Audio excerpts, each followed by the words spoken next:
Hello and welcome to the World of Stuff with me, your host Sai. This podcast focuses on all the exciting stuff that goes on around the world and how it works, and each week we'll go through a different topic. Today we're going to be talking about the Tulsa Race Riot, so let's just jump right into it.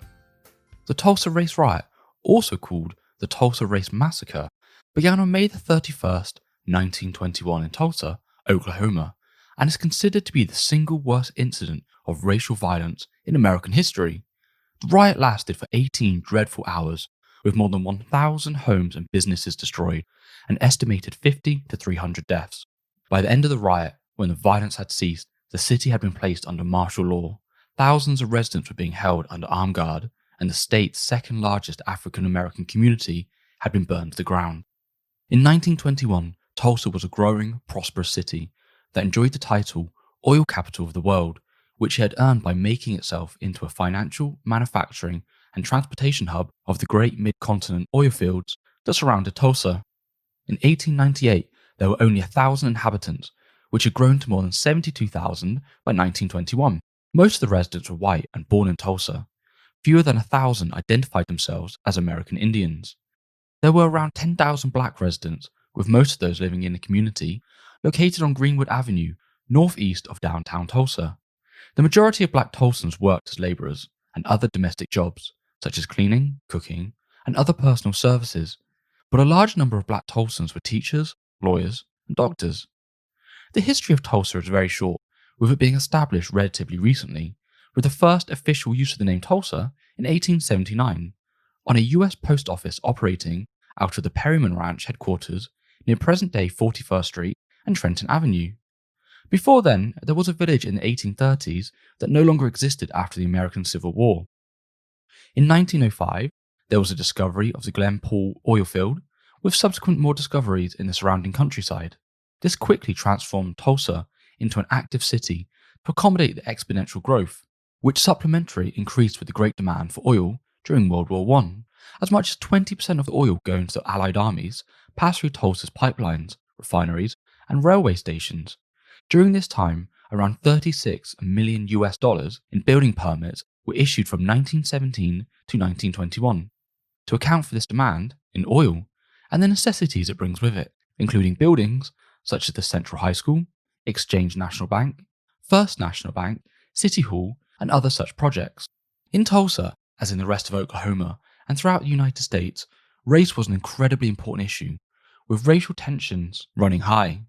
Many states attempted to stop black people from voting and tried to restrict their activities through Jim Crow laws, which enforced racial segregation in the southern United States and disenfranchised most blacks. This was primarily done through intimidation and violence, although the black community often tried to resist this discrimination. Unfortunately, this led to an increase in racial conflicts between the two races, and hostility towards one another would frequently turn fatal. Tulsa, far from ideal, was considered a better place than most for black people, with Greenwood attracting a large number of affluent and educated black professionals. The local school was underfunded, however it excelled compared to other schools for black children in the country. As Oklahoma was a racially segregated state, the black community of Tulsa had their own post office, police station, and library, located in Greenwood. The commercial district in Greenwood was so prosperous that it was called the Black Wall Street of America. The black community had created their own business and services and thrived working together, electing their own leaders and raising capital to support the local economic growth. The Tulsa Star, a local newspaper, even promoted independence and unity and encouraged black people to stand up for their rights. Over time, however, crime rates had become extremely high and the city had begun to experience increasing amounts of vigilantism. And in August 1920, a white mob lynched a young 18-year-old white teenager, Roy Belton, who was accused of murder. Local newspaper reports confirmed that the Tulsa police had done little to protect Belton, who'd been taken from his jail cell and lynched him. Due to the failure of County Sheriff Jim Woolley to prevent the lynching of the suspect murderer, former cowboy Willard McLeod was elected Tulsa County Sheriff. McLeod firmly opposed the appointment of the newly hired police chief, John Gustafson, a former railroad detective and private investigator.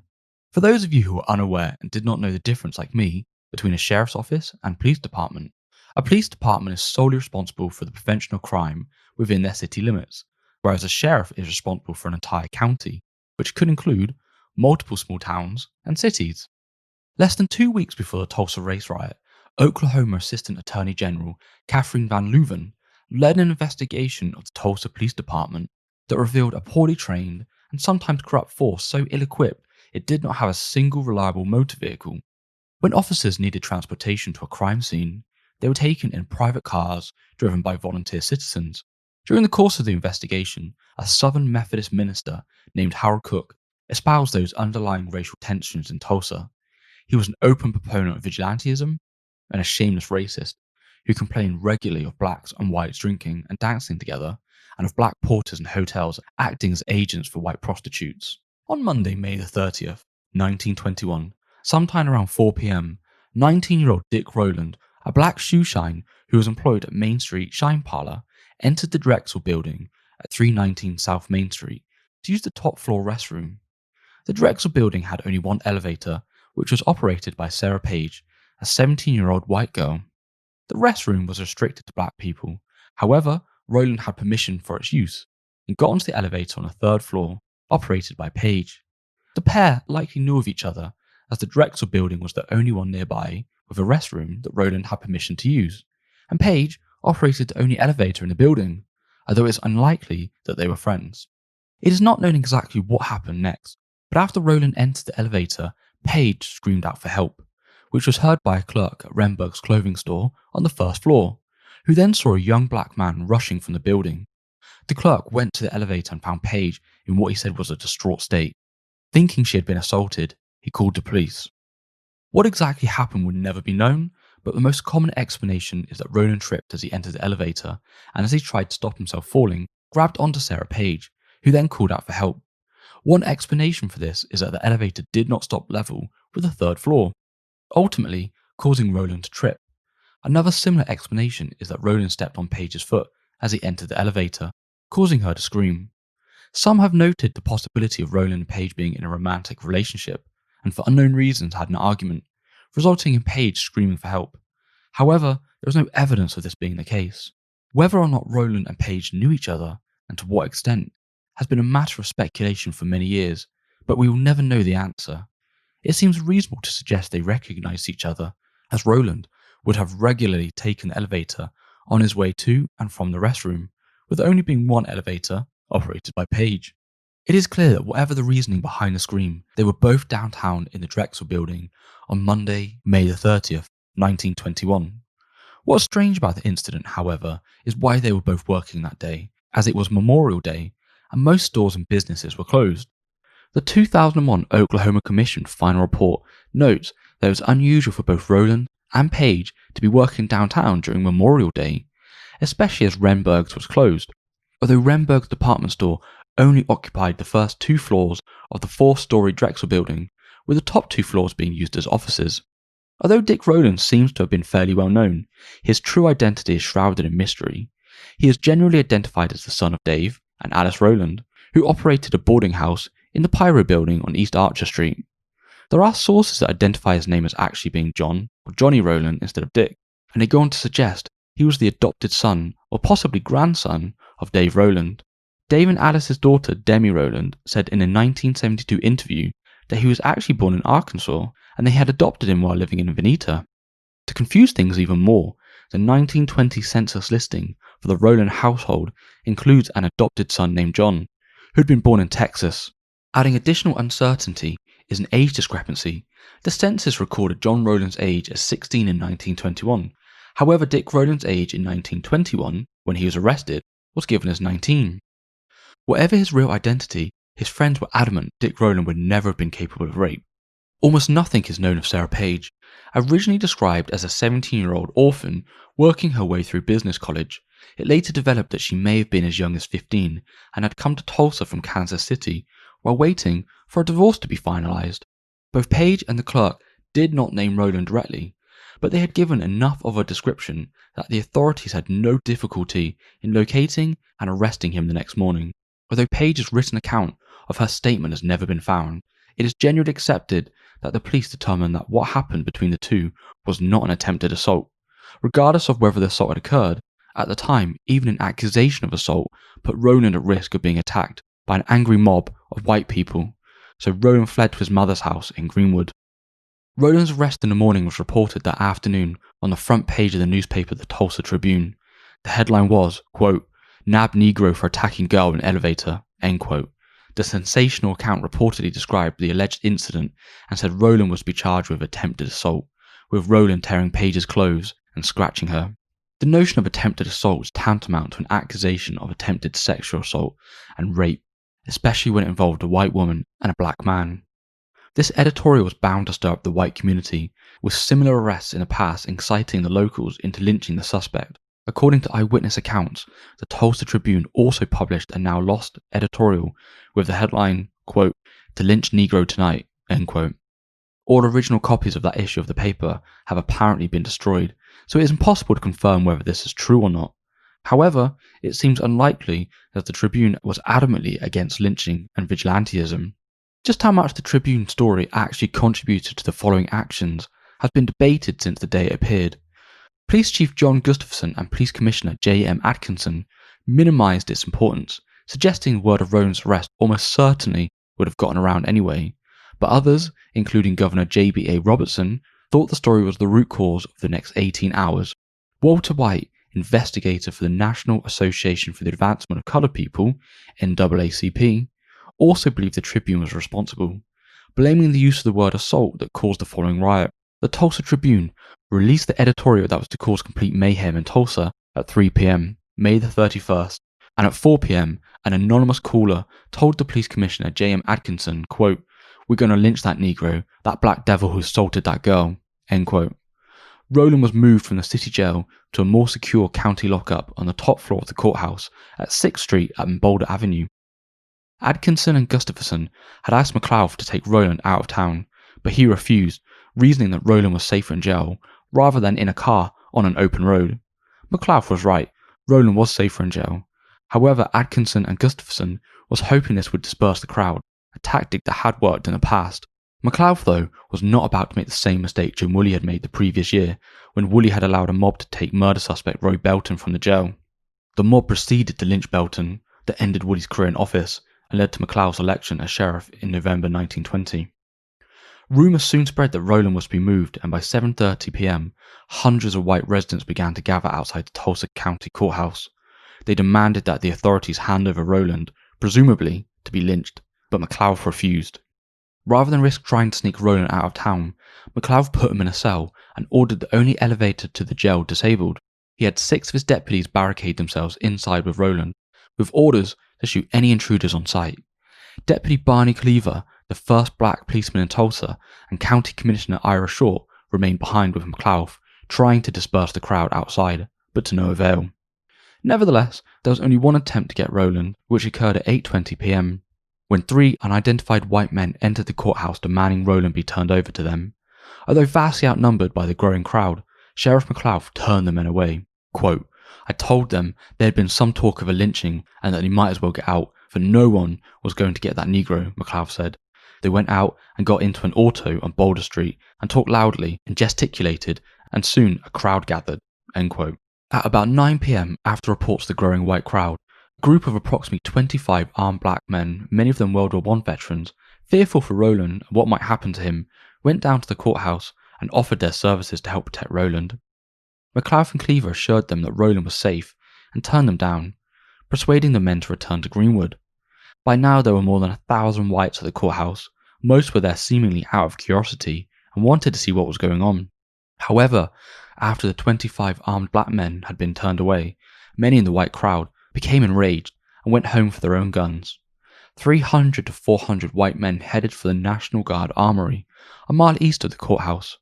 Major James Bell of the 180th Regiment, aware of the crisis at the courthouse and conscious of a potential break-in, took precautions to protect the armory. When the white mob arrived, they were denied weapons, and after several attempted to break in, they were promptly informed any who entered would be shot. With this information, the mob headed back to the courthouse. With the crowd steadily growing and many gathering their own weapons, Gustafson was more concerned with armed black veterans rather than trying to remove the white crowd at the courthouse. He asked Bell of the National Guard for help clearing the streets of the armed black men, but Bell told him only the governor could call the local guardsmen into service. By now, nearly 2,000 whites had turned up to the courthouse, and a concern for Roland's safety was rapidly growing.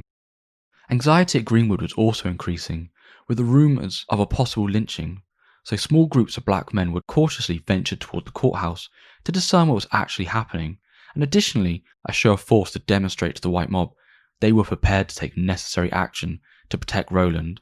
Many whites in the crowd unfortunately interpreted these actions as a quote, Negro uprising, end quote, and became ever more concerned.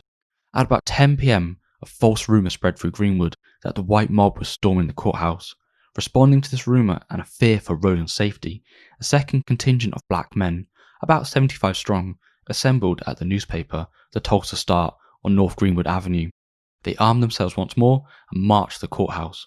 Mary Jones Parrish, a young black woman, said she went outside on the night of May the 31st to find, quote, that some of our group were going to give added protection to Roland, end quote.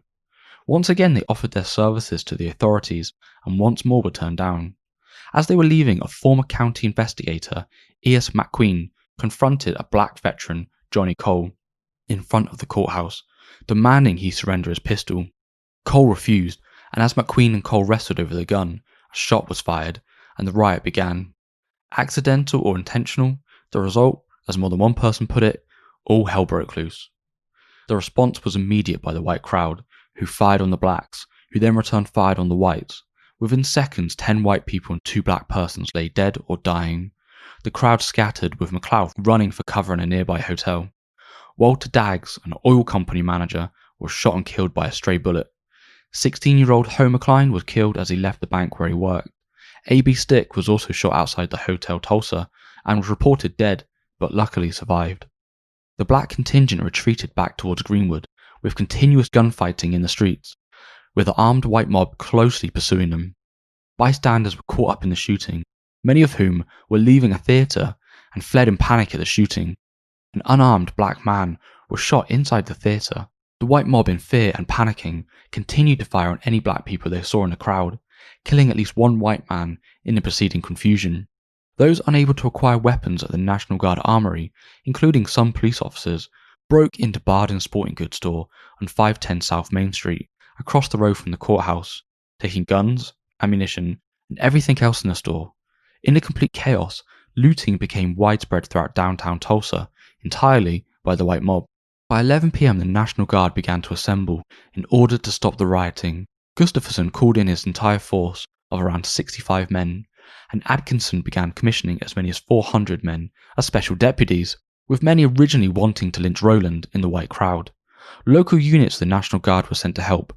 However, some of these were deployed solely to protect the white districts and property from a potential black counterattack. At around midnight, white rioters again appeared outside the courthouse, attempting to storm the building in support of lynching Roland. However, the sheriff and his deputies turned them away. The shots to the courthouse resulted in 2 hours of intense fighting between the white and black rioters, and downtown Tulsa was completely in disorder. By early morning Wednesday, June the 1st, 1921, the fighting was focused along the Frisco Railroad tracks and Detroit Avenue, the dividing line between the black and white commercial districts. Rumours persisted throughout the night that hundreds of blacks were descending on Tulsa, reinforcing the notion of a, quote, Negro uprising, end quote. During the fighting, an incoming train passed through the two sides, still firing upon one another.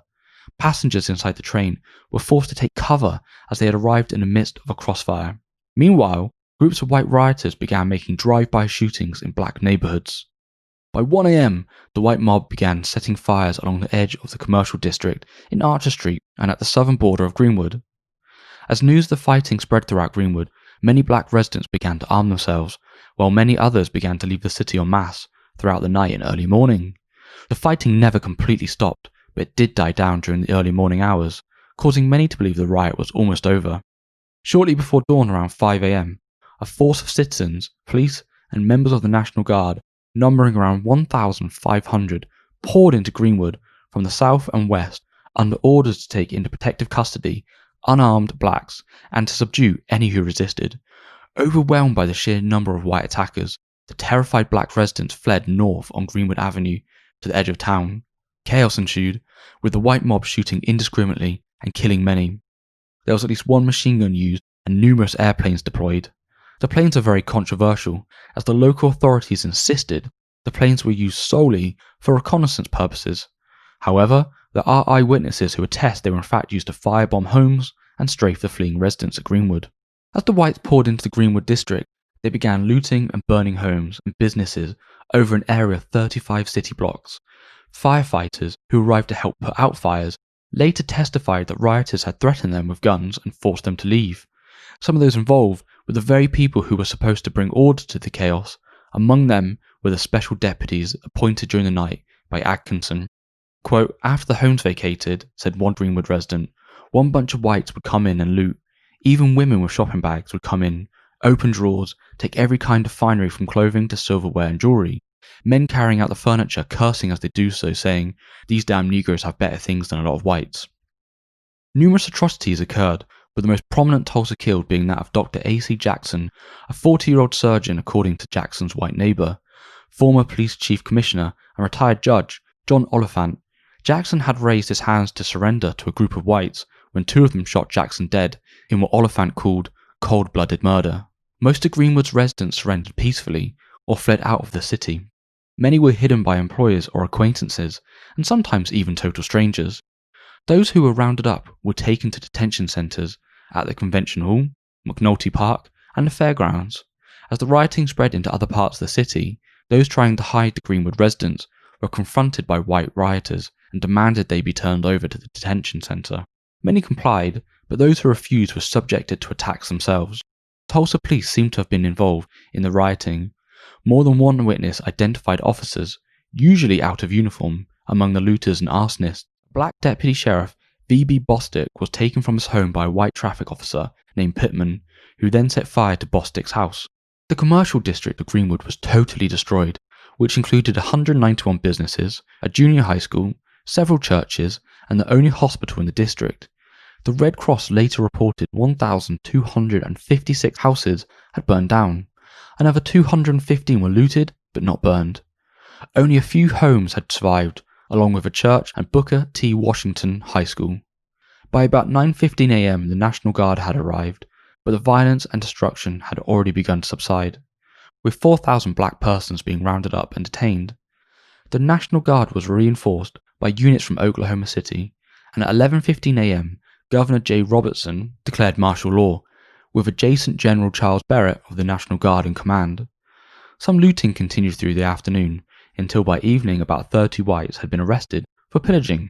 By midday, the residents of Greenwood had either fled the city or been taken into what was described as protective custody, forced to march through white neighbourhoods with their hands in the air while being harassed and even robbed of whatever valuables they had in their pockets. By June the 2nd, more than 6,000 black residents were under armed guard. They were held until a white person vouched for them, at which point they were given a card to wear on their clothes. Those without cards were subject to arrest. Many, however, were interned for up to 8 days. In the hours after the Tulsa Race Massacre, all charges against Dick Rowland were dropped. Kept safely under guard in the jail during the riot, he left Tulsa the next morning and reportedly never returned. Page, who seems to have fled the city on June the 1st, subsequently wrote to the county attorney asking that the charges against Rowland be dropped. 800 people were treated for injuries, with the official number of deaths being 36, including 10 whites. Most historians, however, believe that the total is much higher, with more recent estimates saying as many as 300 may have been killed. The Red Cross in their report mentioned estimates from 55 to 300 deaths, and the Tulsa Tribune reported that 9 white people and 68 black people had died in the riot, but shortly afterwards changed this number to a total of 176 dead. The next day, the same paper reported the count as 9 white and 21 black dead. Furthermore, the Red Cross estimated that 10,000 people, mostly black, were made homeless by the destruction. Property damage in Greenwood was put at $1.5 million US, equivalent to $32 million in 2019. There were many efforts by the white establishment to force the relocation of the black community after the riot, but within days the black Tulsans had begun the long process of rebuilding Greenwood. Thousands, however, were forced to spend the winter of 1921 to 1922 living in tents. Although the destruction of Greenwood was generally condemned by black and white Tulsans alike, overall blame was quickly assigned to the blacks who had gone to the courthouse to protect Dick Rowland. In June 1921, a grand jury said the armed blacks of the courthouse were the direct cause of the riot, and a crowd of whites assembled at the courthouse was largely peaceful, with no intention of lynching Rowland, although indirect causes were also to blame. Among them were lax law enforcement and the spread of racial equality among the black community. In July, a jury found Police Chief John Gustafson guilty of dereliction of duty and removed him from office. He later resumed his career as a private investigator. Despite overwhelming evidence, not one of these criminal acts was then or ever has been prosecuted or punished by the government at any level. No whites were ever sent to prison for the multitude of crimes that were committed against the residents of Greenwood. In 1996, the state legislature authorized an Oklahoma commission to investigate the Tulsa race riot by appointing individuals to study and prepare a report, a historical account of the riot. The commission delivered its final report in 2001. One of the recommendations was a payment of reparations to the survivors and descendants of the survivors of the massacre. This was never given. In the aftermath of the killings, attempts were made to cover up the events. Stories were removed from newspaper archives, and some official accounts were destroyed. There were decades of silence about the terror, violence, and losses of this event. The riot was largely omitted from local, state, and national histories. Quote, the Tulsa race riot of 1921 was rarely mentioned in history books, classrooms, or even in private. Blacks and whites alike grew into middle age unaware of what had taken place.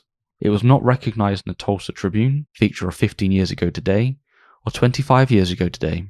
A 2017 report detailing the history of the Tulsa Fire Department from 1897 also makes no mention of the 1921 fire.